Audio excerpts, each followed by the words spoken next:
Pain is so small that at first you mistake it for nothing. A thorn beneath your sandal, a splinter of bronze thrown up by the battlefield. Then your right leg buckles. You drive the butt of your spear into the earth and catch yourself before you fall. Around you, men are still screaming. Shields crash together.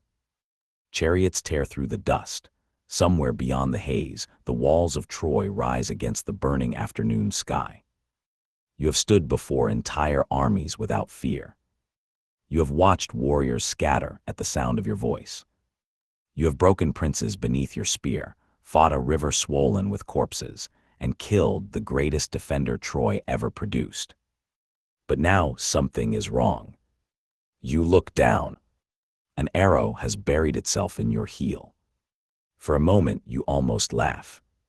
This is what has stopped you. Not Hector's spear. Not the blade of some forgotten Trojan king. An arrow lodged in the smallest and least guarded part of your body. Then the fire begins. It climbs through your ankle and into your blood, spreading with every beat of your heart. Your fingers tighten around the spear, but the strength in your hand is already fading. Across the battlefield stands Paris, the beautiful prince, the man who began this war, yet so often allowed others to fight it for him. His bow remains raised. But Paris is not alone. Behind him, almost hidden within the glare of the sun, stands another archer. Golden-haired, radiant, terrible. Apollo, the god whose arrows once carried plague into the Greek camp. The god who protected Troy. The god who warned Hector to avoid you. And the god whose presence you can now feel inside the wound. Your mother warned you that this moment would come. She told you that after Hector died, your own death would not be far behind.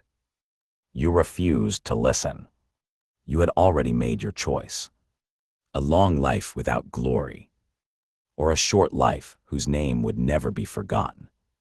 You chose the song, but no prophecy told you how heavy that choice would feel when the end finally arrived. The battlefield begins to disappear. For an instant, Paris becomes Hector. You see him running beneath the walls while you chase him through the dust. You see your spear enter the soft place beneath his throat. You see his body tied behind your chariot, his dark hair dragging through the earth as his father, his wife, and his people watch from the walls. Paris is Hector's brother, and behind him stands the god who preserved Hector's mutilated body each night, even as you tried to destroy what remained of him. Perhaps this arrow is vengeance. Perhaps it is fate. Perhaps for men like you, the two have always been the same. Your knees strike the earth. The sound of war grows distant, as though you have been lowered beneath the surface of the sea. Faces rise from the darkness. Agamemnon reaching for what was yours. Priam kissing the hands that killed his son. Patroclus wearing your armor. Patroclus lying still beneath a blood-soaked covering. You would burn the world to avenge him. And perhaps you did. Your breath catches. The earth beneath your palms is warm, but another sensation has begun to return to you. Cold water. Black water. A woman's hand wrapped tightly around your infant heel. Before kings feared you. Before poets sang of you. Before the world knew the name Achilles. Your mother carried you into the land of the dead. Thetis had seen what waited at the end of your life. So she entered the darkness of the underworld, stood before the river Styx, and tried to steal her child from fate. She held you by the heel and lowered you into eternity. Every part of your body touched the sacred water. Every part, except the place now pierced by Paris's arrow. The first hand that ever held your heel belonged to your mother. The final thing you feel is death entering through the same place. Your arms collapse beneath you. The dust rises to meet your face. Troy vanishes. The gods fall silent. And as everything turns black, you finally understand. Your mother never defeated fate. She only showed it where to find you.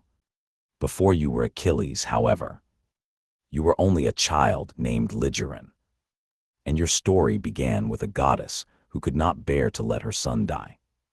Introduction: the wedding that began a war. Long before your name is carved into legend, the gods gather on the slopes of Mount Pelion for a wedding. Golden cups overflow with nectar, music drifts between the pine-covered mountains. Immortals who have quarreled since the beginning of time sit together beneath the same sky. Zeus is there. Apollo, Athena, Hera, Aphrodite. Every throne of Olympus has sent its master to witness something that should have been impossible. A goddess is marrying a mortal man. Your mother is Thetis, silver-footed daughter of the sea. Your father is Peleus, king of Phthia. He is brave, respected, and favored by the gods, but he will grow old. His hair will whiten, his hands will weaken. One day, like every mortal before him, he will die. Thetis will not. She will remain young while her husband fades beside her. This marriage was not born from love alone. The gods once desired Thetis for themselves. Zeus considered taking her. Poseidon desired her as well, but then a prophecy spread through Olympus. The son born to Thetis would become greater than his father. For a mortal king, such a son would be a blessing. For the ruler of the gods, it would be a threat. Zeus remembers how he overthrew his own father. His father remembers overthrowing the one before him. Power passes from one generation to the next through blood, betrayal, and violence. And Zeus has no intention of allowing the cycle to continue. So the immortals step aside. They decide that Thetis will marry a mortal. Peleus is instructed to seize her and hold on, no matter what shape she takes. When he finds her beside the sea, she fights him with every power in her blood. She becomes fire. He holds tighter. She becomes water, spilling through his arms. He refuses to release her. She becomes a lion, claws tearing at his flesh. Then a serpent, twisting around his body.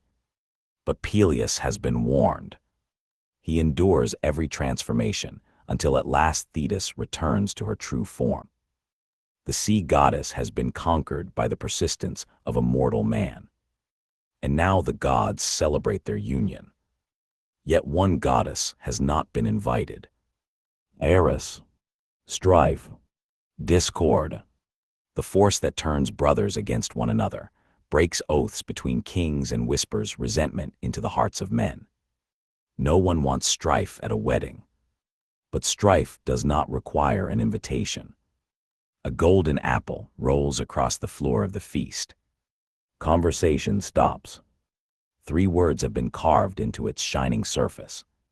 For the fairest. Hera reaches for it. So does Athena. So does Aphrodite. None of the gods will judge between them. To choose one is to earn the hatred of the other two. So the decision is placed in the hands of a Trojan prince. Paris. Hera offers him power. Athena offers wisdom and victory in war. Aphrodite offers him the most beautiful woman in the world. Paris gives the apple to Aphrodite, and in return she gives him Helen. The problem is that Helen already belongs to another man. Her husband is Menelaus, king of Sparta. Her abduction will summon the armies of Greece. It will bring 1,000 ships across the Aegean. It will bury an entire generation beneath the plains of Troy. The war that kills you begins at your parents' wedding. But on this night, no one yet sees the blood hidden inside the golden apple. The gods continue their feast.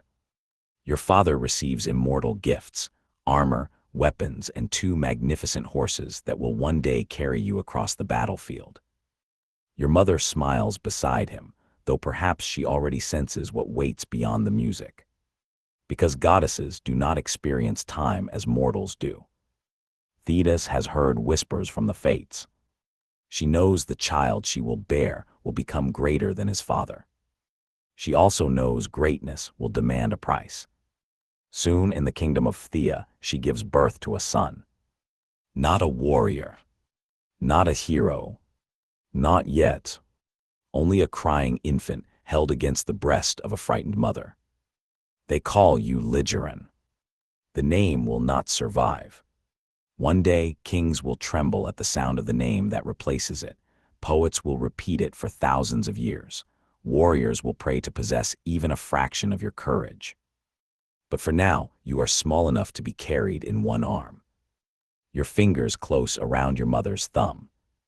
You know nothing of Troy, nothing of Patroclus, nothing of Hector, nothing of the choice that waits for you between a long life and an immortal name. Thetis knows enough for both of you. She has seen mortal children die. She has watched mothers grow old beside their graves. And though divine blood flows through your veins, half of you belongs to Peleus. Half of you is mortal. That single truth becomes unbearable to her. A goddess may command the waves. She may rise from the deepest places of the sea. She may stand before Zeus and make the ruler of Olympus listen. But she cannot command fate. Still she will try. She carries you away from the halls of your father and into darkness, searching for the boundary between life and death. There, beside the black waters of the Styx, she attempts to erase the mortality your father placed within you. She lowers your body beneath the sacred river. Everywhere the water touches, death loses its claim. Everywhere except the heel held between her fingers. Thetis believes the ritual has saved you. But the fates do not protest. They do not need to. They have already begun weaving the thread of your life. It will not be long, but it will burn brighter than almost any mortal life before it. You will be raised by kings and centaurs. You will learn medicine as well as slaughter. You will run faster than men believe possible. You will hide from a war dressed as someone you are not. You will love another man so deeply that his death destroys the person you once were. You will challenge kings, terrify armies, fight men, gods, and even the waters of a living river. And all the while, you will move toward the ending your mother crossed the boundary of death to prevent. Because this is not merely the story of the greatest warrior in Greece. It is the story of a child born beneath a prophecy. A mother who could not release him. A man who was offered an ordinary life and refused it.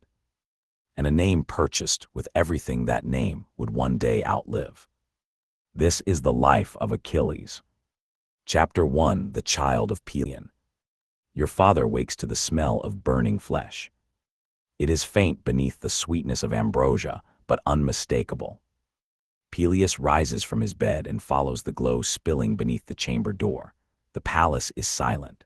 Oil lamps tremble in their niches as he moves through the corridor, one hand resting on the sword at his waist. Then he hears you. Not crying, gasping. He throws open the door. Your mother stands over the hearth. Thetis has loosened her silver hair, and seawater still glistens across her shoulders. In her hands, she holds your naked body above the flames. Your skin shines with ambrosia. Fire curls around your arms and legs. You twist in her grip as the heat enters you. Peleus shouts. The sound breaks whatever sacred silence she has created. Thetis turns. For a moment, neither of them moves. Your father sees only his infant son surrounded by fire. Your mother sees mortality being burned from your flesh. What have you done? Thetis draws you away from the flames. The fire has not consumed you. There are no blackened wounds, no ruined limbs. Your skin is flushed and hot but whole. Still, Peleus rushes forward and takes you from her. You begin to cry the moment you enter his arms. Thetis watches him hold you against his chest. The room smells of smoke, salt, and something sweeter than honey. You would have killed him, Peleus says. The goddess's expression hardens. You interrupted me. He was burning. He was becoming free. Free from what? She looks down at you. From you. Peleus goes still. Thetis reaches toward your face, but your father steps away. For several breaths, the only sound in the chamber is your crying. Your mortal father holds you. Your immortal mother watches. Neither understands the other. Peleus fears the fire will destroy you. Thetis fears everything else will. She has washed you in the black waters beneath the earth. She has rubbed ambrosia into your skin. Night after night, she has placed you within the flame, trying to remove every trace of frailty inherited from your father. But Peleus has seen enough. And Thetis will not beg a mortal man for permission to save her own child. Her body begins to change. Her fingers turn translucent. The edges of her form loosen like mist above the sea. Peleus recognizes what is happening. Thetis. She does not answer. Water spills across the stone floor where her feet once stood. Her shape collapses into it, flowing between the cracks, slipping beyond your father's reach. The pool moves toward the doorway with a will of its own, then disappears into the darkness of the palace. Far below the cliffs, the sea rises against the rocks. By morning, your mother is gone. Peleus waits for her return. He carries you to the shore and calls her name into the wind. Only the waves answer. He orders offerings placed beside the water, bowls of wine, honey, flowers, and the finest oil in his stores. Servants leave them where the tide can reach. Each morning the gifts are gone. Thetis never appears. Your father is a king, but kingship offers little instruction for raising the half-divine son of a vanished sea goddess. The women of the palace try to soothe you. You refuse them. You cry until your voice becomes raw. You turn your face from every breast offered to you, your small fists clenching against unfamiliar skin. The name given to you is Ligeron, the crying one, the shrill-voiced child. It is not a name spoken with cruelty. It simply describes what fills the halls each night. Peleus walks with you beneath the columns of his palace, holding you against his shoulder while his household sleeps. He sings old marching songs under his breath. He tells you about horses, hunts, and distant islands, though you cannot understand him. Sometimes, when exhaustion finally quiets you, he stands near the open windows overlooking the sea.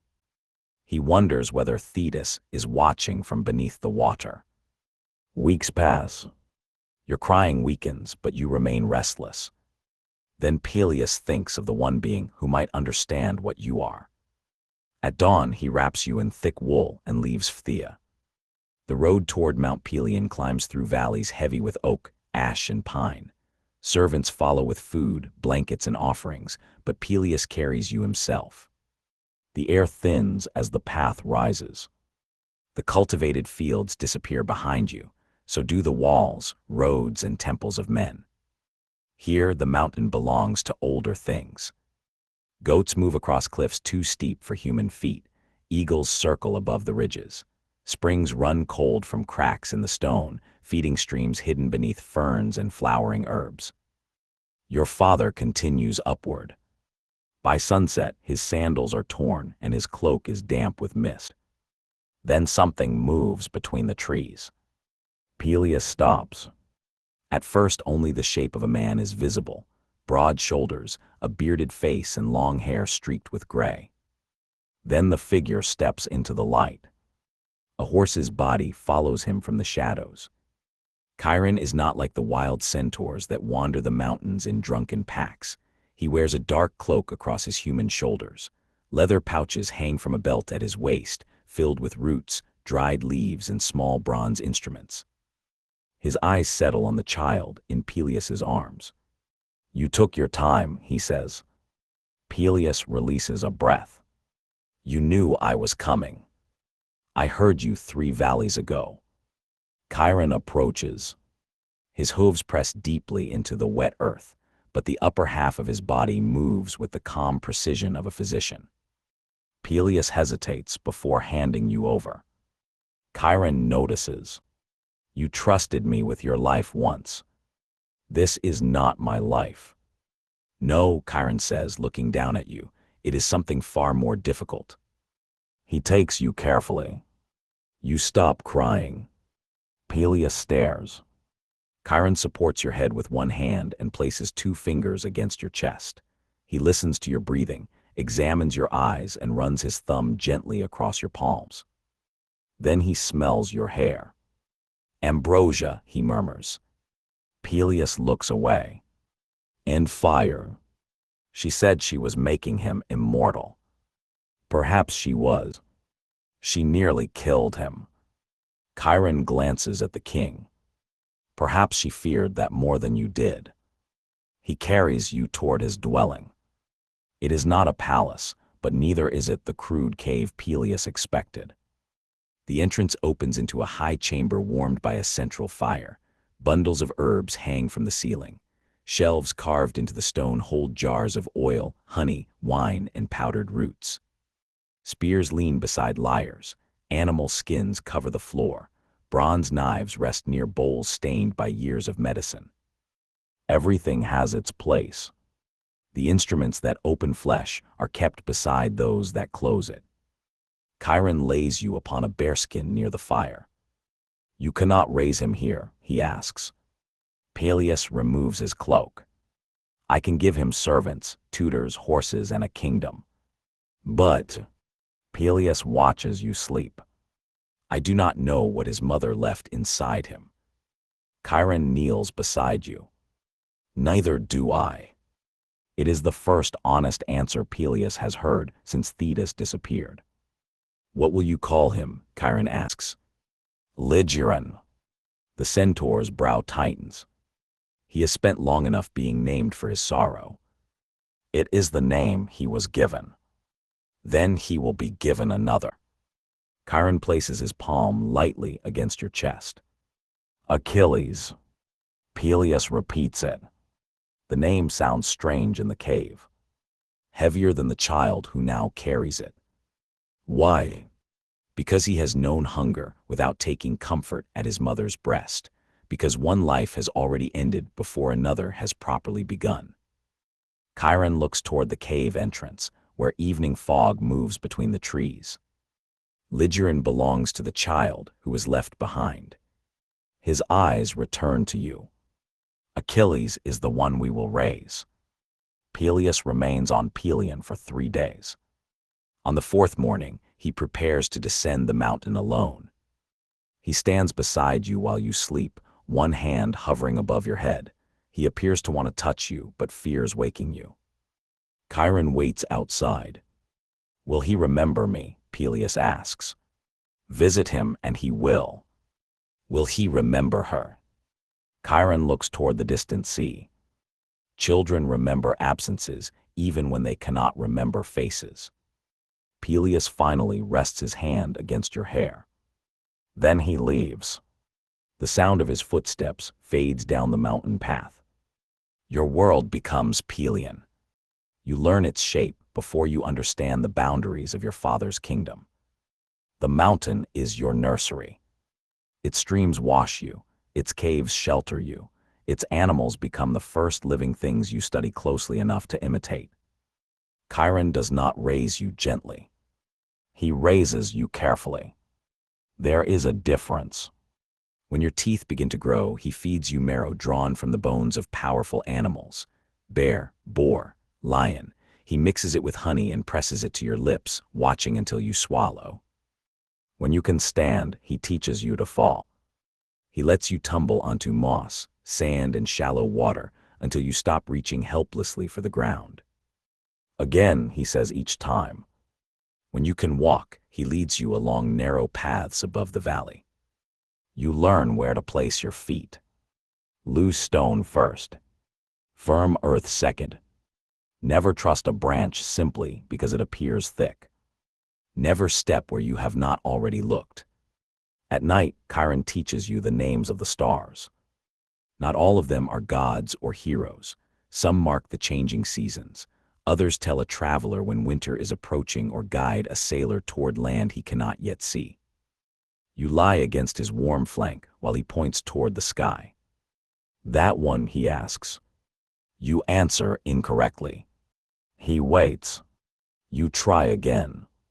Chiron rarely tells you the answer before allowing you to search for it yourself. During storms, you remain inside the cave.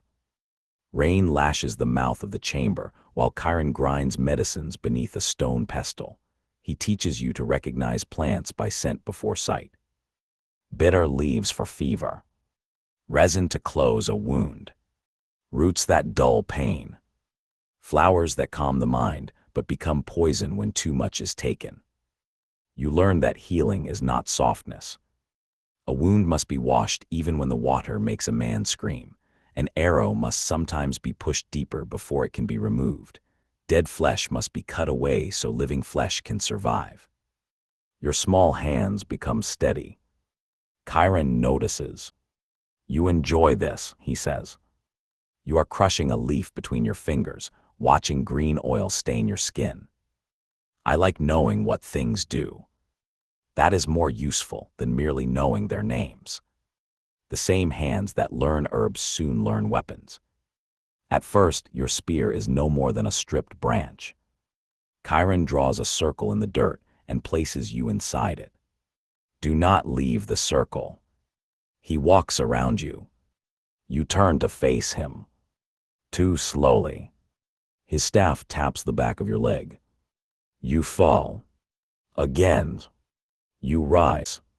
This time you move too quickly. Your feet cross. The staff catches your ankle.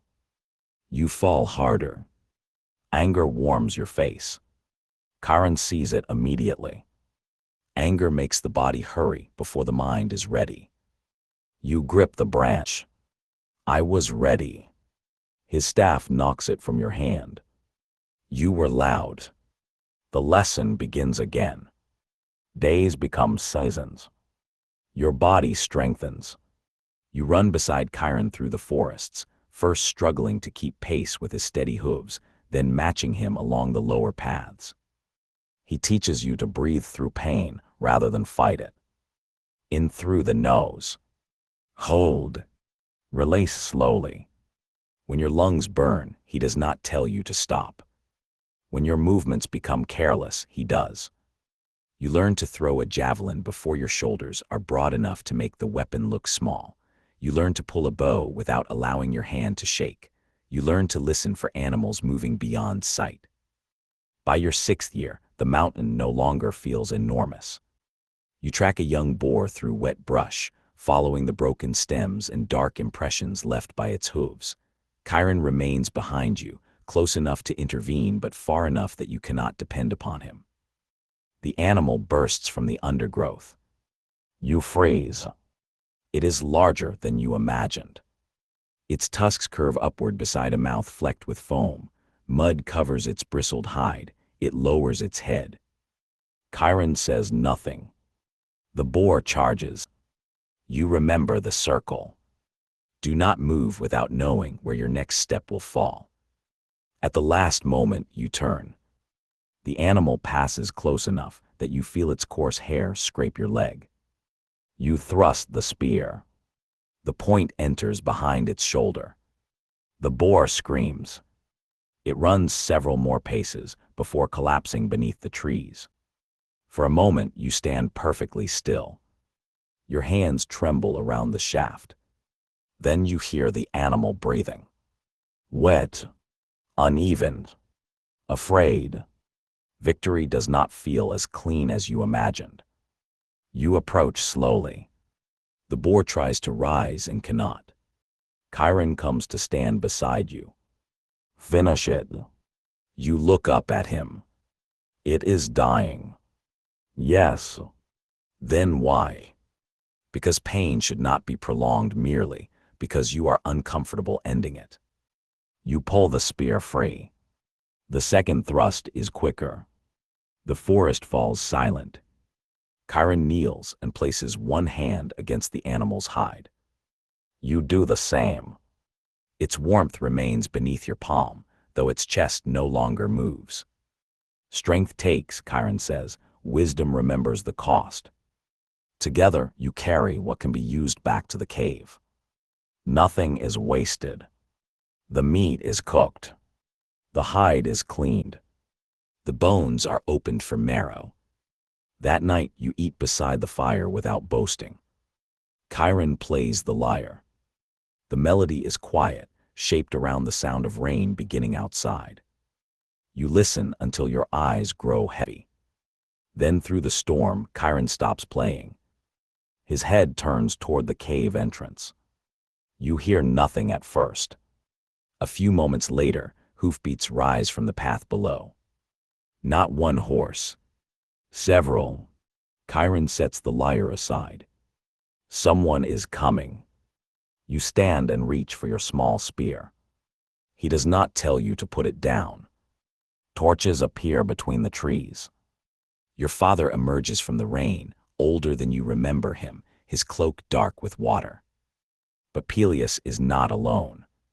A man walks beside him, one hand resting on the shoulder of a boy near your own age. The child's face is pale. Mud covers his clothes. There is dried blood beneath his fingernails. He refuses to look at anyone. Peleus enters the cave and studies you for a long moment. Then he turns toward the silent boy. Achilles, he says, this is Patroclus. The stranger finally raises his eyes. And for the first time since your mother vanished into the sea, your life is no longer yours alone. Chapter 2, The Boy from Opus. Patroclus does not sleep. Long after your father and the other men have settled beside the fire, he remains near the entrance of Chiron's cave, knees drawn to his chest, staring into the rain. Water drips from his hair. Mud has dried across his legs. The blood beneath his fingernails is beginning to turn black. You lie beneath a bearskin on the opposite side of the chamber, watching him through half-closed eyes. He is older than you. Not by many years, but enough that his limbs have begun to lengthen, and the angles of childhood are fading from his face. He wears the torn clothing of a noble household, though there is nothing noble in the way he sits now. He looks like something hunted. The men speak quietly behind you. You cannot hear every word over the fire and rain, but you hear enough. Opus. A game. A quarrel. A dead boy. Exile. The man beside your father is Menodius, Patroclus's father. He speaks with his head lowered, as if every sentence cost him something. They were playing with dice, he says. Peleus looks toward the cave entrance. At his age, they were boys. Boys still know anger. Not what anger can do. Menodius's voice tightens. One moment they were arguing, the next Clytemnestra was on the ground. Did your son mean to kill him? No. It does not seem to make the answer any easier. The dead boy was the son of Amphidamas, a man with his own household, relatives, and claim to justice. Whether the killing was intended no longer matters. Blood has been spilled, and blood creates obligations. Patroclus cannot remain in Opus. Perhaps Amphidamas's family will demand his life. Perhaps the people will drive him out. Perhaps his presence alone will keep the wound open until another act of violence answers the first. So Menodius has taken his son away from the only home he has known. He has brought him to Peleus, trusting an old bond between their houses. And Peleus has brought him here. To Chiron. Away from the laws of cities. Away from the family of the dead. Away from everyone who knew the name of the boy Patroclus killed. The centaur listens without interrupting. He sits near the fire, sharpening a small bronze knife against a smooth stone. When Menodius finishes, Chiron tests the blade against his thumb. What do you want from me? He asks. Menodius looks toward his son. Teach him. That is not the same as forgiving him. I did not ask you to forgive him. Good. Chiron places the knife beside the fire. That belongs to the dead boy's family, the gods and Patroclus himself. None of us can do it for them. Menodius flinches at the hardness of the answer.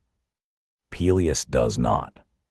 He has known Chiron long enough to understand that gentleness and comfort are not the same thing. Will you take him? Your father asks. Chiron looks across the chamber.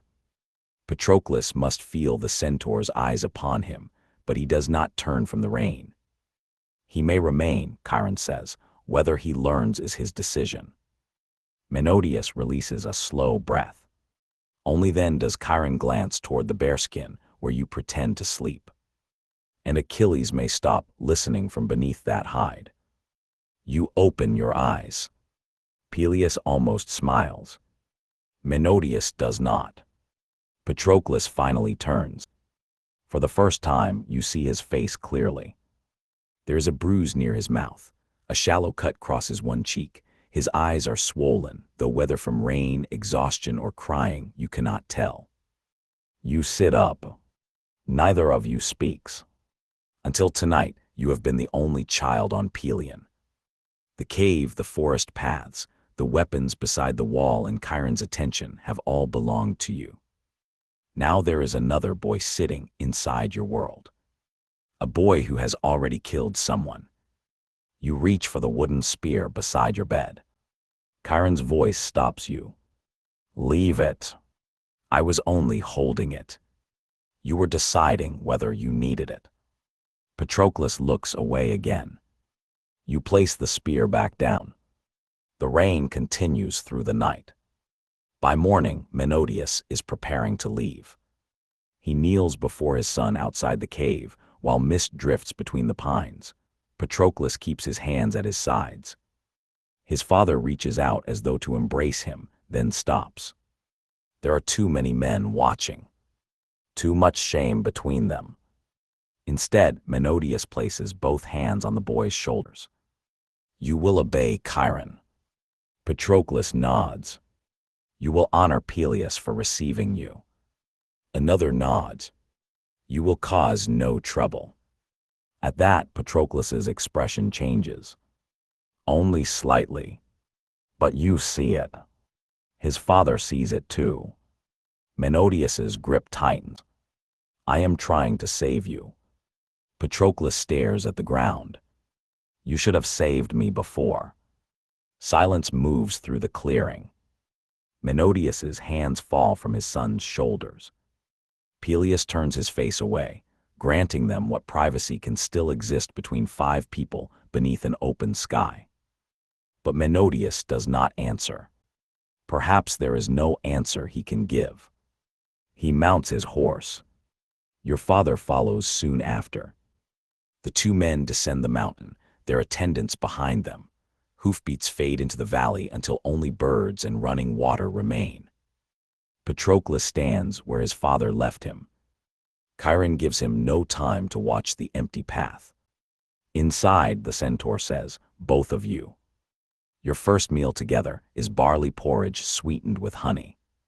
Patroclus eats slowly.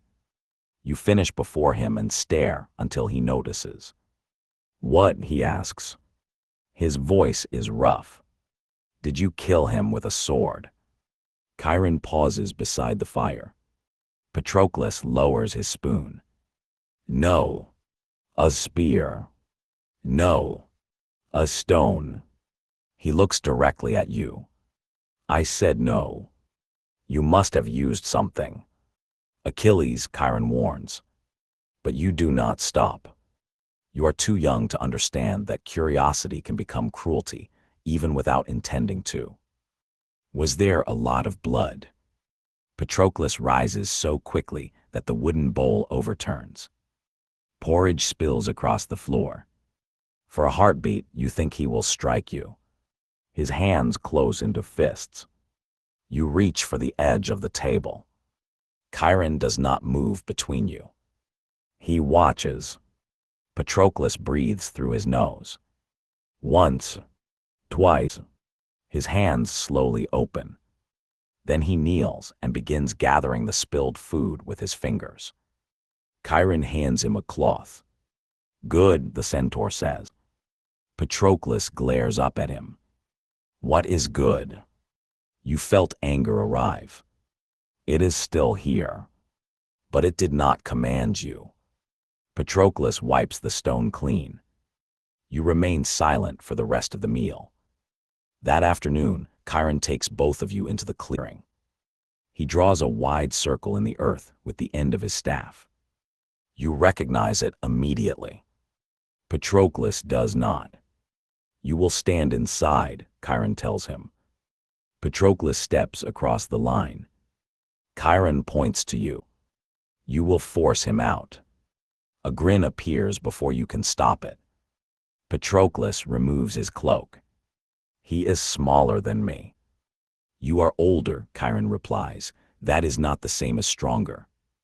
Patroclus studies you again. Until this moment, he has only seen the child who asked about blood. Now you lower your stance as Chiron has taught you, your feet separate, your weight shifts forward. Patroclus copies you badly. Chiron steps back. Begin. You strike first. Patroclus barely has time to lift his arms before your shoulder drives into his chest. He stumbles, but one foot remains inside the circle. You push again. This time he braces himself. For several breaths, neither of you moves. Then Patroclus twists. Your own momentum carries you past him. His foot hooks behind your ankle. You hit the ground outside the line. Patroclus looks surprised. You are more surprised than he is. You left the circle, he says. You moved. That was the point. You leap up. Again. Chiron redraws the section your fall erased. The second attempt lasts longer. You do not rush immediately. You move around Patroclus, watching his feet. He turns with you. When you feint left, he reacts. Too slowly. You strike his right side, catch him around the waist and drive until both of you tumble across the boundary. You rise first. I won. You both left the circle, Chiron says. I pushed him out and followed him. He would be dead. So would you if another man stood beyond that line. You look at Patroclus. He is smiling. Only a little, but enough to anger you. Again. By sunset, the ground is covered in footprints. Patroclus has been thrown from the circle 6 times. You have been pulled, tripped, or lured out 5. Neither of you can claim victory. Chiron finally calls an end when Patroclus can no longer raise his arms, and your left eye has begun to swell shut. You sit beside each other near the stream, washing dirt from your faces.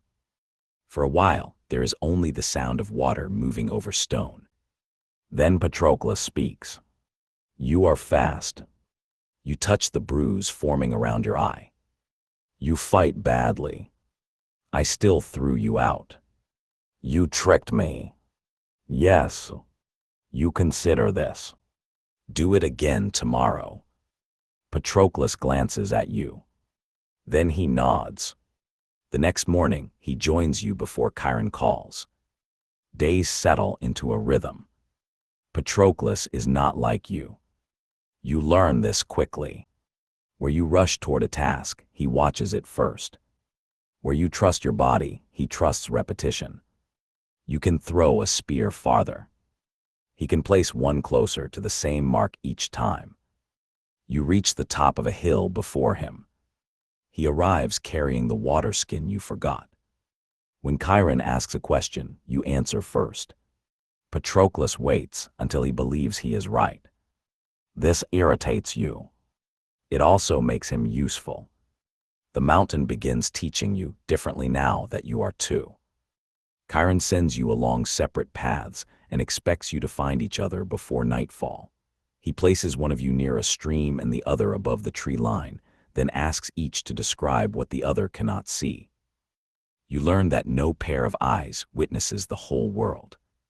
You begin to recognize Patroclus by sound, the slower tread of his sandals, The way he clears his throat before speaking. The small breath of frustration he makes when you ignore instructions. He learns your sounds as well. The change in your breathing before you race. The scrape of your fingers tightening around a spear. The silence that means your anger is becoming dangerous. At first he warns Chiron. Later he warns you. Your shoulder, Patroclus says one morning. You are preparing to throw a javelin. What about it? You lift it before you release.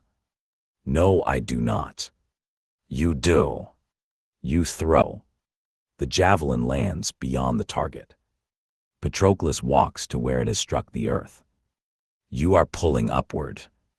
You snatch the weapon free. I know how to throw. Then miss on purpose again. The second javelin lands closer. Patroclus says nothing. You hate that more than if he laughed. By the third attempt, the point enters the center of the hide target. You turn toward him. He raises both hands. I said nothing. You were going to. I was thinking. Loudly. This time, both of you laugh. It is the first sound Chiron hears from Patroclus that resembles the boy he may have been before Opus. The centaur does not comment on it. But that evening, there is extra honey in your wine. Summer deepens across Pelion. The snow disappears from the upper slopes. Wildflowers open between the rocks, and insects thicken in the warm air. Chiron's lessons change with the season. You learn to identify tracks pressed into dry earth. You collect bark, roots, and leaves before the sun can draw out their oils. You practice moving through tall grass without causing the seed heads to tremble. Some mornings are devoted to weapons, others to music. Chiron owns a lyre made from polished wood and tortoiseshell. Its strings have been replaced so many times that no part of them remains from the instrument's first song. Your hands take to it quickly. You are impatient with silence, but music gives your impatience shape. Chiron teaches you hymns first. Songs for Apollo. Songs for Artemis. Songs for the spirits of the mountain and the dead below it. Then come the stories of heroes. You sing of hunts, voyages, and cities surrounded by armies. Your young voice carries through the cave while your fingers search for the proper notes. Patroclus always sits opposite you. He rarely sings. He listens. When you forget a line, he remembers it. When you play too quickly, he taps the correct rhythm against his knee. You could learn the lyre yourself, you tell him. I am learning. You never touch it. I learn what it sounds like when someone else makes a mistake. You throw a fig at him. He catches it and eats it. The lessons you prefer least are those involving wounds. Chiron does not care whether the body belongs to a king, a shepherd, an animal, or an enemy. Pain is pain. Blood must be stopped. Infection must be prevented. One afternoon, the centaur brings a wounded fox into the cave. An arrow has entered its rear leg. The wooden shaft snapped while the animal struggled through the brush, leaving the bronze head buried beneath the skin. The fox snaps at everything that approaches. Patroclus recoils. It will bite. Yes, Chiron says. How do we help it? Without expecting it to understand. Chiron throws a thick hide over the animal's head and pins its body carefully beneath his foreleg. He motions for you to kneel. You inspect the wound. The arrowhead can be felt beneath the flesh, but the barbs make it dangerous to pull backward. What do you do? Chiron asks. Cut it out. Where? You touch the skin ahead of the point. Here. With what? You select the smallest bronze blade. Chiron looks toward Patroclus. And you? Patroclus studies the animal's breathing. Hold the leg still. And after, wash the wound with warm waters. And after that, Patroclus glances toward the hanging herbs. The bitter leaves. Which bitter leaves? He hesitates. You answer. Yarrow. Chiron nods. Then begin. You make the cut. Patroclus holds the fox's leg while blood runs over both your hands. When the animal thrashes, his grip nearly slips, but he does not release it. You push the bronze head forward until Patroclus can seize it with a cloth. Together, you pull it free. When the fox is released days later, it pauses at the edge of the clearing. For a moment, it looks back. Then it disappears between the trees. Patroclus watches the place where it vanished. Do you think it knows? That we helped it, you ask. He nods. No. Then why did it look back? Because it expected us to chase it. Patroclus considers that. You pick up the stained cloths and carry them toward the stream. Come on, Chiron will make us boil these twice if the blood dries. He follows. By late summer, Chiron allows you to hunt without him walking directly behind you. He sends you after a boar whose tracks have appeared near the lower gardens. The animal has overturned stones, eaten roots, and torn apart several bundles of herbs left to dry. You and Patroclus leave before dawn. The forest is cool and wet beneath the trees. You carry a spear. Patroclus carries another, along with rope, water, and a small pouch of herbs. You brought medicine to a hunt, you ask. You forgot it. I did not need it. You do not know that yet. You move ahead before he can say more. The tracks are easy to follow at first. Fresh mud has been pushed aside, roots lie exposed, dark bristles cling to the bark of a pine where the boar rubbed its flank. As the ground hardens, the signs become smaller. You lose them near a dry stream bed. Patroclus crouches. This way. There is nothing there. He points toward a patch of leaves. One has been overturned, showing its paler underside. A few paces beyond it, another. Then another. The trail turns uphill. You follow without admitting he was right. Near midday, you find the boar in a narrow hollow, surrounded by rock. It is sleeping beneath an overhang. Patroclus touches your arm. We should move above it. We can take it here. The ground is too tight. It cannot run. Neither can we. You lower the spear. The boar's ear moves. Patroclus whispers your name. The animal rises. It is larger than the one you killed years earlier. A broken tusk juts from one side of its mouth. Old scars cross its snout. The boar looks at you, then at the only open path from the hollow. The path you are blocking. Move, Patroclus says. You plant your feet instead. The boar charges. You thrust. The spear enters its shoulder, but fails to stop it. The shaft is torn from your hands as the animal crashes against you. One tusk catches your thigh. You hit the earth. The boar wheels around. Patroclus drives his spear into its side. The animal turns toward him. He releases the weapon and backs away, drawing it farther from where you have fallen. Here, he shouts. The boar follows. Patroclus runs toward the rock wall. At the final moment, he turns sideways and throws himself into a narrow gap between two stones. The boar cannot follow. Its body strikes the opening, wedging for an instant. You force yourself upright. Pain tears through your leg. Your spear still hangs from the animal's shoulder. You seize the shaft with both hands and drive the bronze deeper. The boar shudders. Its legs collapse. For several breaths, no one moves. Then Patroclus crawls from between the rocks. Blood runs down your leg and into your sandal. He says it. You said you did not need medicine. You sit heavily against the stone. This is not the time. It is exactly the time. He kneels. The wound is long but not deep. The tusk has opened the skin along the outside of your thigh without tearing into the muscle beneath.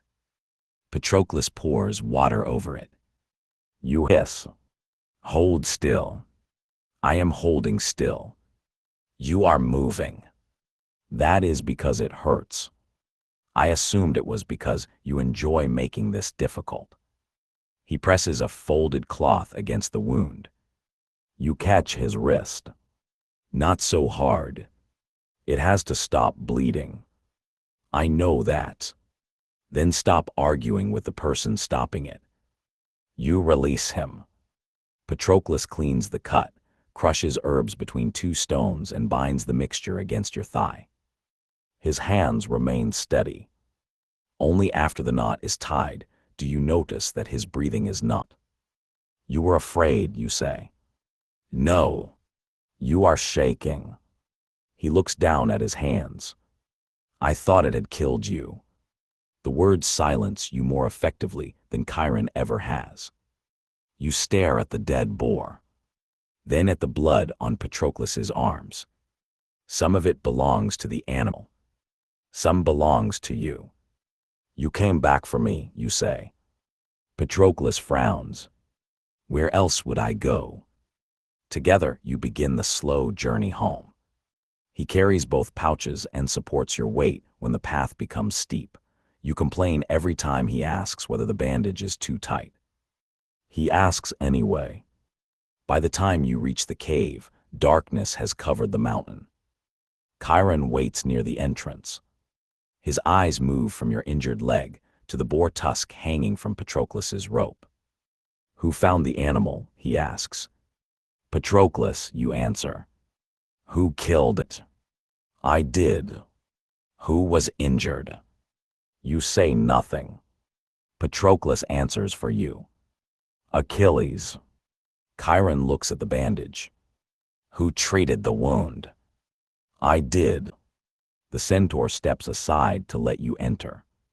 Then you both learned something. Inside, he removes the bandage, inspects Patroclus's work, and replaces it with a cleaner dressing. He finds no fault worth mentioning. That night, you and Patroclus eat the boar's liver beside the fire. Neither of you boasts. When sleep comes, his bedding is no longer near the mouth of the cave. He lays it beside yours. Autumn arrives. Then winter. The mountain paths disappear beneath snow, forcing your lessons closer to the cave. You wrestle on hides spread across the floor. You practice knots, repair spear shafts, and memorize the lineages of kings. Patroclus tells you about Opus in fragments. Never the killing. Everything surrounding it. The courtyard where he played. The fig tree near his mother's rooms. A hound that slept beneath his father's chair. The shape of the harbor when storms came from the east. You tell him about the sea, though most of what you know comes from your father's palace and the stories Chiron has heard. You do not speak about Thetis often. You are beginning to forget the sound of her voice. Sometimes, during the heaviest storms, you wake believing you have heard her singing beneath the wind. Patroclus never tells you that you imagined it. He sits awake until you sleep again. Years pass quietly. Your shoulders broaden. Patroclus grows taller, though you remain quicker and stronger. The first shadows of manhood begin to alter both your faces. You train until the wooden weapons feel too light. Chiron replaces them with bronze. Your father visits when the mountain roads permit it. On one such visit, Peleus is accompanied again by Menodius. Patroclus sees his father from the clearing. For a moment, he becomes the silent boy standing in the rain. Then Menodius dismounts. Neither runs toward the other. But when they embrace, this time the father does not stop himself. That evening, the cave is filled with roasted meat, wine, and conversation. Peleus asks Chiron about your progress. Chiron does not flatter him. He is gifted. Peleus smiles. He knows it. The smile fades. And that is the danger. Across the fire, Menodius speaks quietly with Patroclus. You are older than Achilles, he tells his son. He is nobler by birth, and the gods have given him greater strength. You cannot change either. Patroclus listens. But strength does not always recognize the direction it is moving. Speak wisely to him. When his spirit runs ahead of his judgment, help him see what lies before his feet. You pretend not to hear. Your father notices. Before Peleus leaves, he takes you walking beneath the pines. The season has begun to turn. Meltwater runs beneath the remaining snow, and the air smells of wet earth. Peleus places one hand on your shoulder. You will return to Phthia soon. You look back toward the cave. Why? Because you are my son. I am Chiron's student. You are both. He studies your face. A kingdom will not wait forever while its prince chases deer across a mountain. I do not want to sit inside a palace. Then do not become the kind of king who does. You continue along the path. After several moments, Peleus stops. When you stand among other men, remember who you are. Always strive to be the best among them. Do not hide your ability to make weaker men comfortable. The command enters you easily. It sounds like everything your body has already begun to believe. Be the strongest, the fastest, the first. When you return to the cave, Patroclus is waiting outside. What did he say? He asks. To be better than everyone. Patroclus exhales through his nose. That sounds like Peleus. What did your father say? To keep you from doing anything foolish. You look at him. That may be more difficult. For both of us. Your fathers leave together the next morning. You and Patroclus stand beside Chiron, watching them descend until trees conceal the road. Then the centaur hands each of you a spear. Enough staring, he says. The snow has exposed fresh tracks near the eastern ridge. You set off immediately. Patroclus follows, carrying the water skin. After a few paces, you slow enough for him to walk beside you. The mountain stretches ahead, washed clean by winter. There are no armies here. No kings demanding allegiance.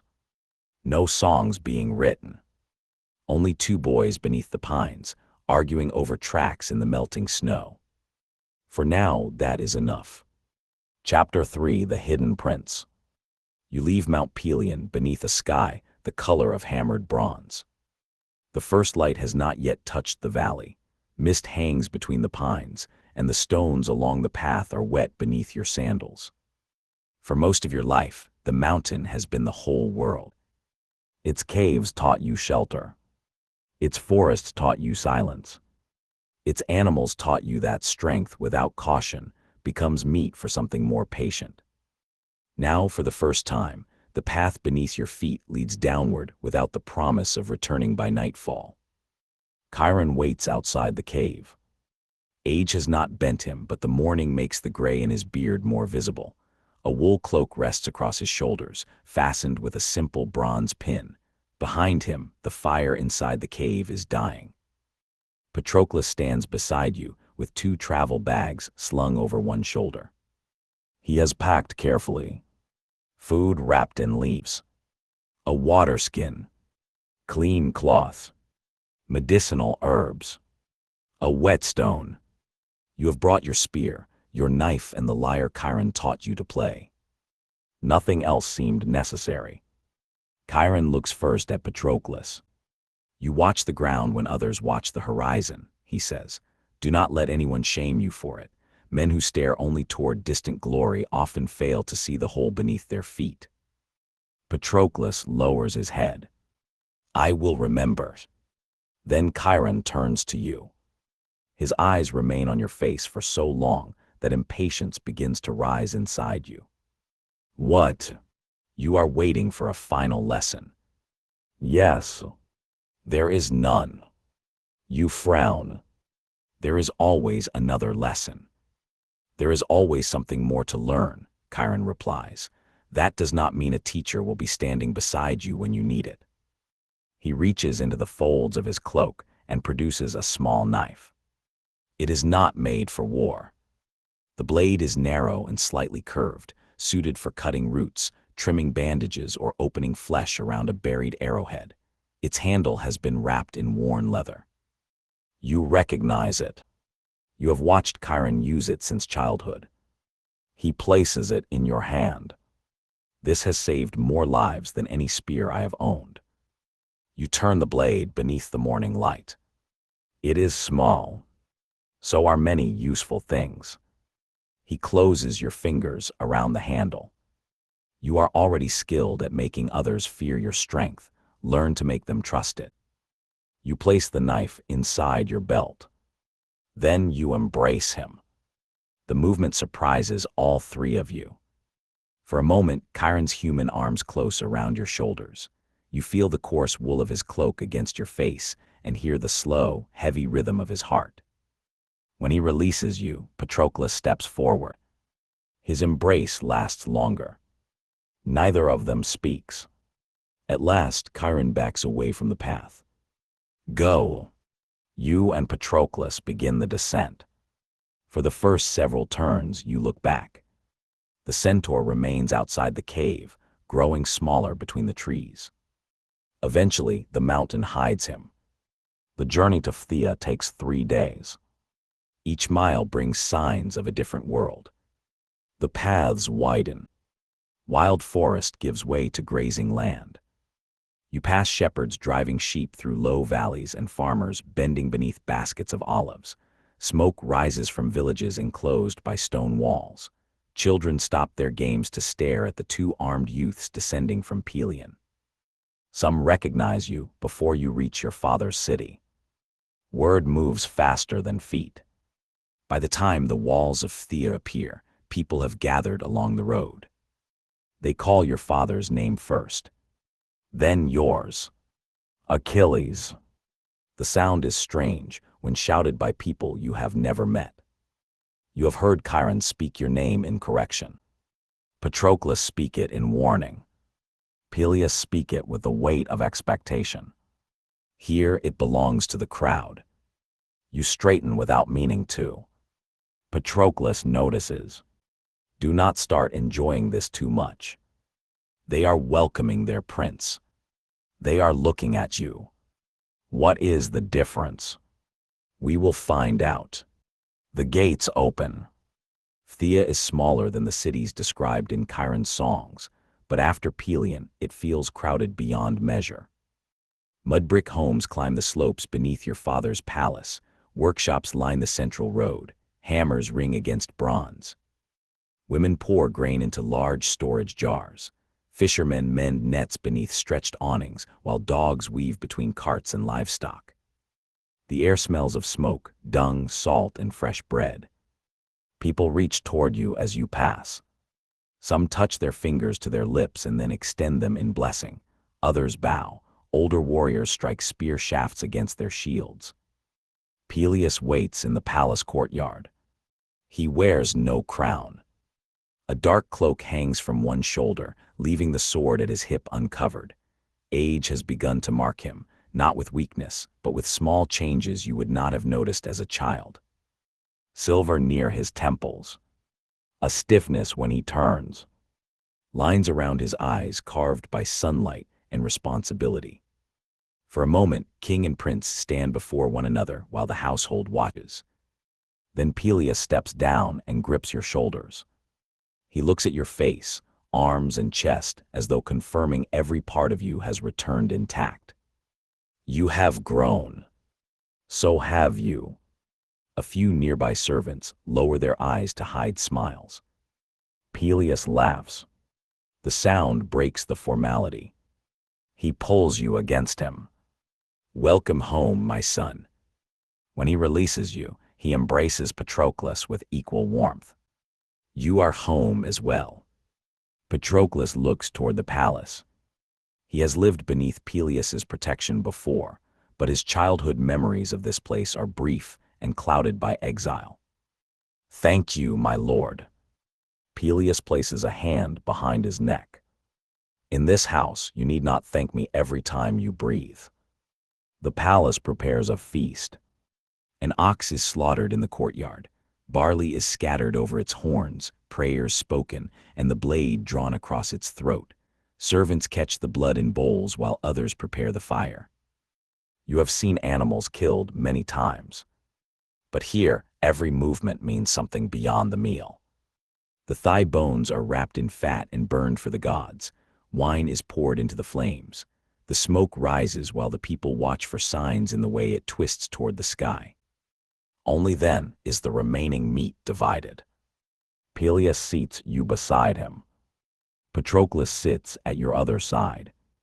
Across the hall is an old man with a scarred face, broad hands and hair white as ash. He watches you throughout the meal. You finally lean toward your father. Who is he? The old man answers before Peleus can. Someone wondering whether Chiron taught you manners. His voice is deep despite his age. Peleus smiles. This is Phoenix. The old man lifts his cup. Your father once placed you in my care. I do not remember you. You mostly vomited on me. Patroclus coughs into his wine. You glare at him. Phoenix continues without expression. I taught you to drink from a cup. I carried you when you could not walk. I slept beside your bed when fever took you. He studies the young man you have become. And then Peleus sent you to a teacher who did not have to wash your bedding. Chiron said nothing about you. Wise creature. Phoenix empties his cup. By the end of the feast, you understand why your father wanted him near. Chiron taught you how to survive outside the walls of men. Phoenix begins teaching you how to survive within them.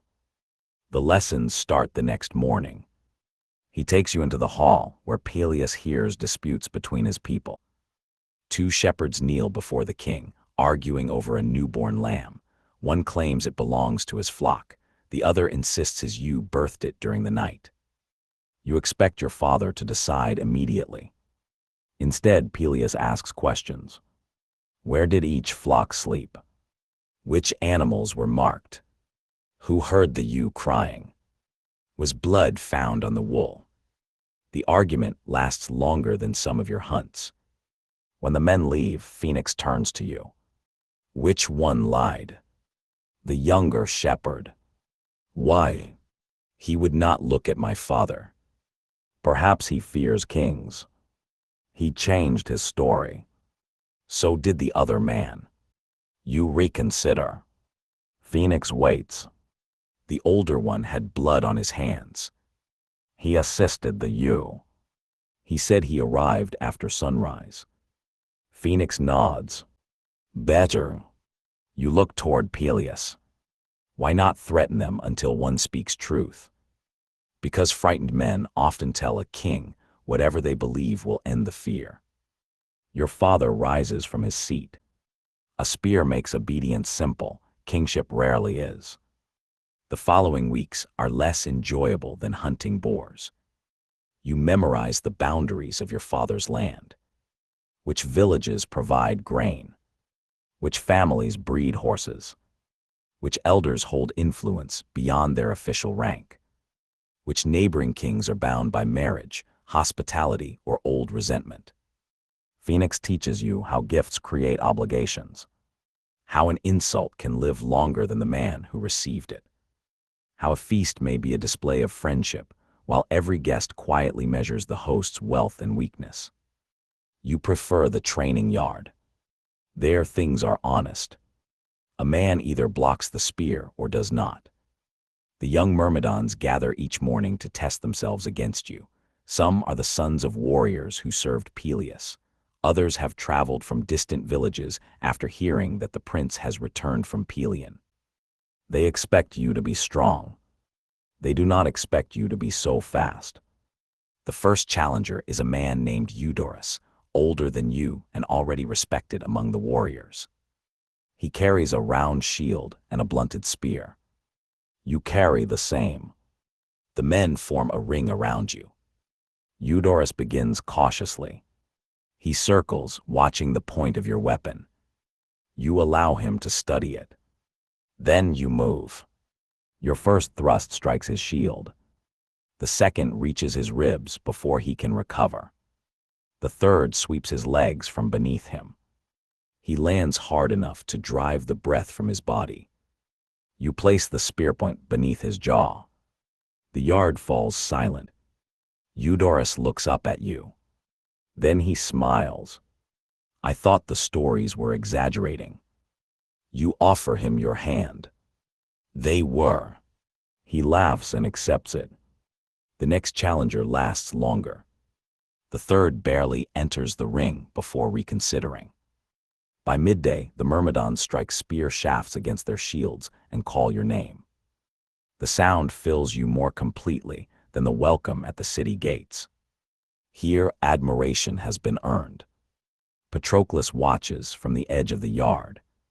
He does not join them. When the others leave, you find him wrapping leather around the handle of his spear. You could have fought. I have fought you before. Not in front of them. That is why you wanted me to. You sit beside him. They should know who stands beside me. They should know you can defeat men without arranging the order in advance. You shove his shoulder. He continues wrapping the leather. You enjoyed it, he says. Of course. The cheering. I defeated every man who entered. You defeated 3. The others were too frightened. Then perhaps you should thank them for protecting your perfect record. You reach for his spear. He pulls it away. For a moment, you are boys on Pelion again. No court. No warriors. No one watching. Then a horn sounds from the western wall. The conversation ends. A rider has arrived. His horse is white with sweat and foam. Dust covers his cloak. The guards lead him directly into the courtyard, where he kneels before Peleus and produces a sealed tablet. The mark pressed into the clay belongs to Menelaus of Sparta. The message is read behind closed doors. By nightfall, everyone in the palace knows enough to begin whispering. Helen is gone. Some say she was stolen. Some say she left willingly. Some say Aphrodite herself clouded her mind. The man who took her is Paris, son of Priam, king of a wealthy city across the Aegean. Troy. The name passes through the hall from mouth to mouth. It means little to you at first. A distant place. High walls. Horses. Gold. A king with many sons. Then Phoenix explains the oath. Before Helen married Menelaus, kings and princes from across Greece competed for her hand. Her father feared the rejected suitors would turn against whichever man she chose, so each swore to defend the marriage. Now Menelaus is calling upon that promise. Messengers ride from kingdom to kingdom. Ships are being counted. Weapons removed from storage. Old obligations awakened. Peleus listens to the council in silence. You sit beside him. Men who once argued about grazing land now speak of how much grain a fleet consumes and how many rowers can be taken from the coast without ruining the harvest. No one asks whether war is coming, only how many men it will take. At last, Peleus dismisses the council. You remain. So we sail, you ask. Your father studies the tablet. I swore no oath for Helen. But you know Menelaus. I know his brother better. Agamemnon, king of Mycenae, a ruler whose wealth and influence exceed those of nearly every other Achaean lord. If Agamemnon gathers the kings, Peleus continues, refusing him may create an enemy nearer than Troy. Then send me. The answer comes so quickly that Peleus looks up. You do not know what he is asking. He is asking for warriors. He is asking men to leave their fields, wives and children for a quarrel born in another king's house. Paris insulted Menelaus. Perhaps he took his wife. So the Spartans say. You believe otherwise. I believe certainty becomes rare when messengers carry stories across the sea. You rise. It changes nothing. If the kings are gathering, Phthia should not hide behind its walls. Your father's expression hardens. Do not confuse caution with hiding. And do not confuse protecting me with protecting Phthia. The room grows still. Peleus places the tablet on the table. You have been home less than 1 season. I am not a child. No, a child can be ordered. You hear movement near the doorway. Patroclus stands outside, waiting without entering. Your father notices him as well. Go, Peleus says. We will speak again when neither of us is eager to win. You leave before he can see how closely his words resemble Chiron's.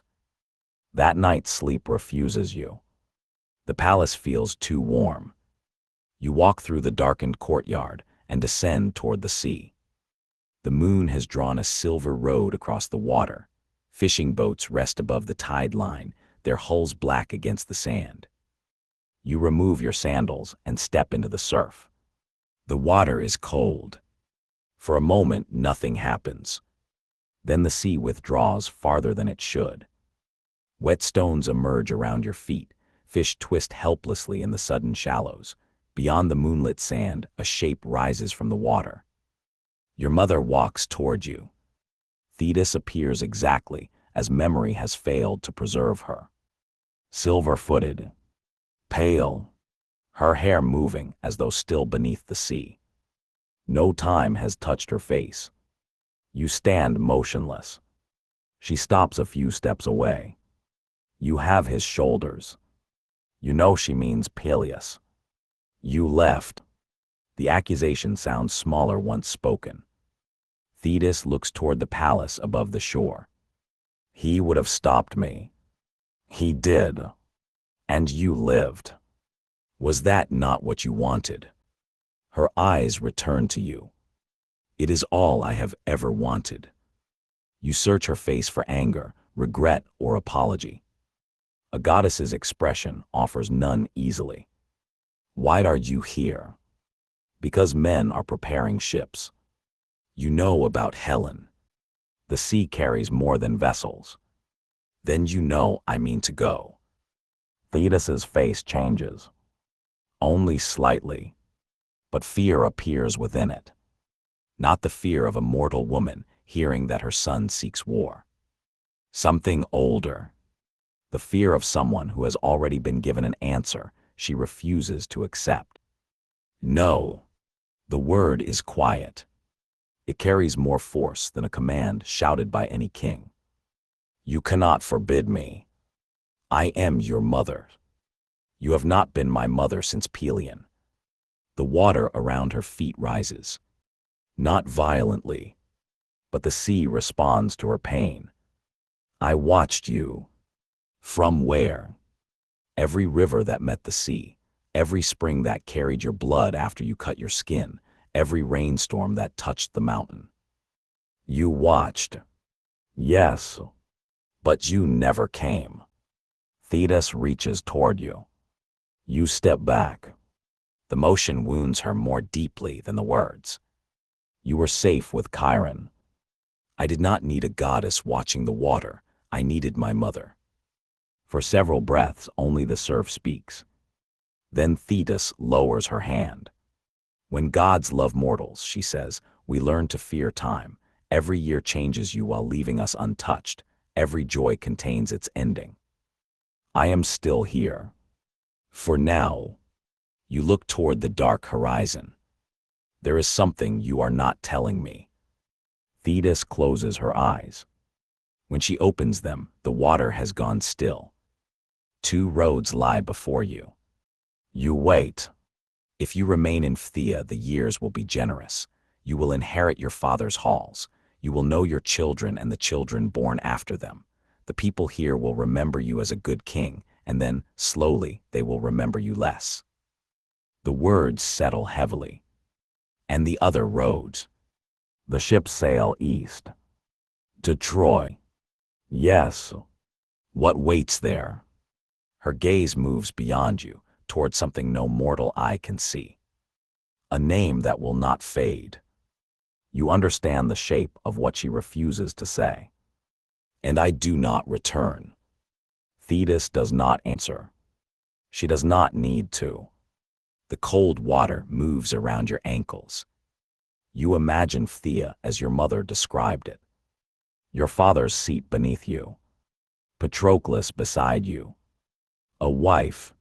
Children running through the courtyard. Gray hair. A body weakened honestly by time. It is not an empty life. Yet something within you pulls away from it. Not because it lacks happiness, because it feels already completed. A life whose boundaries have been drawn before you begin living it. You have seen this. I have heard what the fates allow even gods to know. And can it be changed? I have spent your entire life trying. The truth of that silences you. The fire, the sticks, Pelion, her absence, all of it has been resistance against a thread she cannot cut. Thetis steps closer. This time you will let me protect you. Before you can ask what she means, the wave strikes. It rises without warning, taller than a palace gate. You reach for your knife. Water closes over your head. The beach disappears. The sea spins you through darkness. You cannot tell which direction leads upward. Salt fills your mouth. Your hands find no surface to push against. Then your mother's arms surround you. The pressure vanishes. You are moving beneath the water faster than any ship could travel, held inside a current that parts before Thetis. Moonlight breaks overhead in distant fragments. Fish scatter. Great shadows pass beneath you where the sea floor drops away. You try to struggle. Thetis holds you tighter. Forgive me. The words reach you clearly despite the water. Darkness takes you before you can answer. You wake to the sound of women laughing. Sunlight falls across a painted ceiling. The air smells of rose oil, wool, and the sea. You sit up too quickly. A linen dress has been placed over your body. Your hair hangs loose around your shoulders. Gold bracelets circle both wrists. 7 young women stare at you from across the chamber. One drops the spindle in her hands. Another covers her mouth. The tallest steps forward. She has dark hair bound with blue ribbon and eyes that move over you without fear. You are awake. You reach for a weapon that is not there. Where am I? Syros. The island. You know its name from maps, though you have never seen it. A rocky kingdom surrounded by the northern Aegean, ruled by Lycomedes. Where is Thetis? Gone. You throw aside the covering and stand. The women retreat when they see the strength in your body beneath the linen. All except the dark-haired one. She looks at your bracelets, then at your face. My father believes you are a princess from the north. I am leaving. The doors are guarded. Then the guards will move. You are wearing my sister's dress. You look down at yourself. The cloth is finer than anything you have worn. It falls to your ankles, gathered at the waist by a woven belt. Take it back. A laugh escapes one of the younger women. You turn toward her. She immediately stops. The dark-haired woman remains calm. I am Deidamia, she says, daughter of Lycomedes. Achilles, son of Peleus. We were told your name is Pyrrha. You stare at her. Pyrrha, the red-haired one. She gestures toward your hair, which appears almost copper in the sunlight. My mother named me Achilles. Your mother told my father that Achilles must disappear. You walk toward the door. Deidamia steps into your path. You may strike the guards, you may run through the palace, you may even reach the harbor. Then move. But every ship belongs to my father, and every fisherman on Syros knows the face of the strange northern princess who arrived in a storm. You stop close enough to see the gold flecks in her eyes. Are you threatening me? No. She lowers her voice. I am explaining the island. From the windows, you can see nearly all of it. Steep hills, terraced fields, white stone houses gathered around a sheltered harbor. Beyond them, nothing but sea. Thetis has not imprisoned you behind walls. She has placed an ocean around you.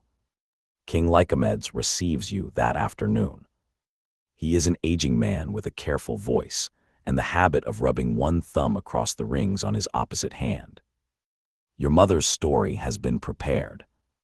You are Pyrrha, daughter of a distant ruler murdered during a family dispute. For your protection, Lycomedes has agreed to conceal you among his daughters until the danger passes. He knows the truth. You see it in the way he avoids studying your shoulders and hands. But he speaks the lie as if repeating it might make it real. The women's chambers are secure, he tells you. No man enters without my permission. I am not remaining in them. The king glances toward Deidamia. You will remain wherever the goddess asked me to keep you. My father is Peleus, and your mother is Thetis. He rubs the rings again. You must decide which parent frightens me more. Life on Syros becomes a lesson Chiron never prepared you to endure. Stillness. Your spear is gone. Your shield is gone. The knife Chiron gave you has disappeared with the rest of your belongings. Instead, you are handed wool. The daughters of Lycomedes weave, sing, arrange flowers for the household shrines, and supervise servants preparing oil and grain. You are taught to walk with shorter steps, to lower your voice, to keep your veil drawn when men from outside the family enter the palace. Every mistake threatens the disguise. The first time a servant ties the dress around your waist, you nearly tear it from her hands. Deidamia dismisses the woman before your anger becomes impossible to hide. You cannot threaten everyone who touches you. She pulled the cloth too tight. That is what the belt is for. I cannot breathe. You fought a boar after it cut open your leg. This is worse. Deidamia laughs. You begin to hate how easily she does it around you. At night, you escape to the palace roof. There beneath the stars, you train without weapons. Footwork, balance, strikes against shadows. You use jars filled with water as weights and practice thrusting with a broom handle until your palms split. On the fourth night, Deidamia finds you. She stands near the stairway, watching as you drive the wooden handle toward an imaginary enemy. You move differently when no one can see you. You can see me. You know what I mean. You lower the broom. Will you tell your father? He already knows you are not a princess. Then what would you tell him? That his guest is destroying household tools. You look at the splintered end of the handle. It was poorly made. It survived 3 years of servants before meeting you. She joins you at the edge of the roof. The harbor below is filled with moonlight. Fishing boats rock against their moorings, their ropes creaking softly. You could leave, Deidamia says. You turn toward her. Your father controls the ships. He controls the large ones. You know another. I know fishermen who care more for silver than royal commands. Why tell me? She leans against the low wall. Because every day you stay against your will, you become more unpleasant. I was unpleasant when I arrived. You have grown. You almost smile. Can the boat reach Phthia? In favorable weather. When? 3 nights from now. For the first time since waking on Syros, the island feels smaller. You begin preparing immediately. There is little to carry. A cloak, food, water. A bronze knife Daedamia steals from the kitchen. On the third evening, however, a storm moves across the sea. The fishing boat cannot leave. The next attempt fails when soldiers inspect the harbor after hearing rumors of raiders. The third time, the fisherman accepts Daedamia's silver and disappears before nightfall. Weeks become months. The disguise remains. At first, you measure every day by the possibility of escape. Eventually, the island develops its own rhythm. You learn where wild goats move along the northern cliffs, which servants can be trusted, which sections of the palace wall are hidden from the guards. Daedamia brings you a short spear taken from an old storeroom. Its point is rusted and the shaft warped, but your hands close around it as though greeting an old friend. You teach her to hold it. She teaches you to spin wool without snapping the thread. Neither of you becomes skilled at the other's lesson. Patroclus remains the absence you feel most. You wonder whether he knows where you are. Whether Peleus believes you chose to vanish. Whether the Myrmidons are preparing to sail without you. News reaches Scyros in fragments. Kings are gathering at Aulis. Hundreds of ships crowd the coast. Agamemnon has been chosen to lead them. A prophet has declared that Troy cannot be taken without the son of Peleus. Your mother's secret is weakening. One morning, unfamiliar sails enter the harbor. The ship bears no royal emblem. Its crew claims to carry merchants from Ithaca and Argos. Lycomedes welcomes them into the palace because island kings cannot afford to insult men who bring bronze, dyed cloth, and foreign oil. The merchants enter the women's courtyard beneath the weight of several chests. Their leader is not imposing. He is neither the tallest nor the most heavily armed. A travel cloak conceals most of his body, and his beard has been allowed to grow unevenly. But his eyes move constantly. Doors, windows, servants, guards. The women gathered behind the screens. You notice him because he is pretending not to notice anything. Beside him stands a younger warrior with powerful shoulders and a visible impatience for disguise. Daedamia leans close. Do you know them? No. You are staring. So is the bearded one. The chests are opened. Inside are objects gathered from across the Aegean. Necklaces of amber, silver pins, perfumed oils, dyed cloth from the east, small mirrors polished until faces appear within them. The daughters of Lycomedes move forward. You remain behind. The bearded merchant smiles. My king, we have brought one more collection suited to a royal household. A final chest is placed on the stones. Its lid opens. There are bracelets inside, fine belts, combs carved from ivory, and beneath them, a bronze sword, a shield small enough to carry aboard a ship, a spearhead wrapped in linen. Your eyes fix upon them. Daedamia sees it, her fingers close around yours. Do not. The merchant lifts a necklace.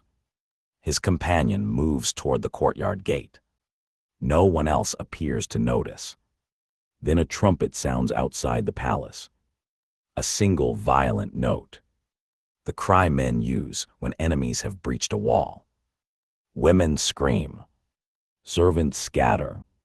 The daughters of Lycomedes reach for one another. You reach for the sword. The decision happens before thought. Metal clears the chest. You tear the veil from your face and turn toward the gate, shield already rising in your other hand. No enemy appears. Only the younger merchant, standing with the trumpet lowered. The courtyard falls silent. The bearded man looks at you. Not Pyrrha. Not a hidden princess. You. Achilles, he says. Deidamia releases your hand. King Lycomedes closes his eyes. The merchant removes his cloak. I am Odysseus, son of Laertes, king of Ithaca. His companion steps beside him. Diomedes, son of Tydeus. You lower the shield, but not the sword. You came looking for me. All Greece is looking for you. My mother hid me. Yes. Odysseus glances at the discarded veil. She did not account for your instincts. You sounded an alarm. And you answered it. The daughters of Lycomedes stare at you as though seeing your face for the first time. Deidamia does not. She has always known what stood beneath the dress. Odysseus steps closer. The fleet waits at Aulis. Men from every kingdom have gathered. Some came for honor, some for plunder, some because an oath leaves them no choice. And you. I go because a city that believes itself untouchable has made enemies of men who dislike being tested. Diomedes folds his arms. And because the seer says we cannot take Troy without you. The words enter the courtyard like another trumpet blast. You look toward the weapons in the chest. A merchant's trick. Small compared with the spear Chiron taught you to wield. But after months without bronze, the sword feels alive in your hand. Odysseus studies you. You may remain here, grow old behind a veil, let others fight while songs are made from their deeds. Deidamia steps forward. He does not need your shame. Odysseus's eyes move to her. No, he needs a choice. You look at the island around you. The painted columns. The woven cloths. The courtyard where you have lived under another name. Syros has not been cruel to you. Lycomedes kept the secret. His daughters protected it. Deidamia gave you more freedom than Thetis intended. There is safety here. Real safety. You can feel it surrounding you like the walls of a sealed room. Then you remember Phthia. The Myrmidons striking their spears against their shields. Peleus sitting beneath the weight of decisions. Patroclus beside the training yard, reminding you that admiration can be more dangerous than insult. And your mother in the moonlit sea, offering 2 roads. Odysseus does not ask again. He knows silence can push more effectively than argument. You turn to Deidamia. She has stopped looking at the sword. Her eyes remain on your face. When, she asks. Tomorrow, Odysseus answers. I did not ask you. You lower the weapon. At dawn's. Deidamia nods. She does not beg. That makes leaving harder. That night no one calls you Pyrrha. Lycomedes returns your clothing. The familiar weight of a tunic rests across your shoulders. Leather binds your forearms. The knife Chiron gave you is placed on the table, recovered from whatever chamber Thetis had hidden it in. You fasten it at your belt. Deidamia watches from the doorway. Without the dress and veil, you expect something between you to change. It does not. She enters and holds out a bundle wrapped in blue cloth. Inside is a length of red thread. The same thread she once taught you to spin. Poorly. What is this for? So you remember that you were terrible at something. You laugh quietly. She ties the thread around your wrist. Her hands remain there after the knot is finished. There is something else, she says. You wait. Her fingers tighten. But whatever she intended to reveal does not pass her lips. Instead, she looks toward the open window and the ship waiting below. Do not let that man convince you every clever idea belongs to him. Odysseus. He has the face of someone who counts other people's thoughts as his own possessions. You understood that within one day. I spent months studying you. And what did you learn? That you are easier to understand. You touch her cheek. She leans into your hand. What am I thinking now? That you want me to ask you to stay. She closes her eyes. Would you? No. Then do not ask. At dawn, the harbor is crowded. The daughters of Lycomed stand with their father near the pier. Servants carry provisions onto the Ithacan ship. Diome supervises the loading while Odysseus speaks with the king. You board wearing armor for the first time since leaving Phthia. It does not belong to you. The cuirass is slightly too broad, the shield plain, the spear balanced for another man. None of that matters. Bronze returns weight to your body. Didamia remains at the end of the pier. You touch the red thread around your wrist. Then you step aboard. The oars push the ship from shore. Syros begins to recede. The palace becomes a cluster of pale stones above the harbor. The people blur into a single gathering. Only Didamia's blue dress remains visible. You stand at the stern until even that color disappears. Odysseus joins you. For once, he says nothing clever. The wind strengthens. The sail fills. The ship turns west before beginning its course toward the waiting fleet. Somewhere beyond the horizon, thousands of men are preparing to cross the sea. But first, you must return to Phthia, to your father, to the warriors who will be placed beneath your command, and to the one person who will understand why you have chosen to leave without requiring you to explain it. You face the open water. The road your mother feared is no longer beneath your feet. It is beneath the ship, and you have stepped onto it willingly.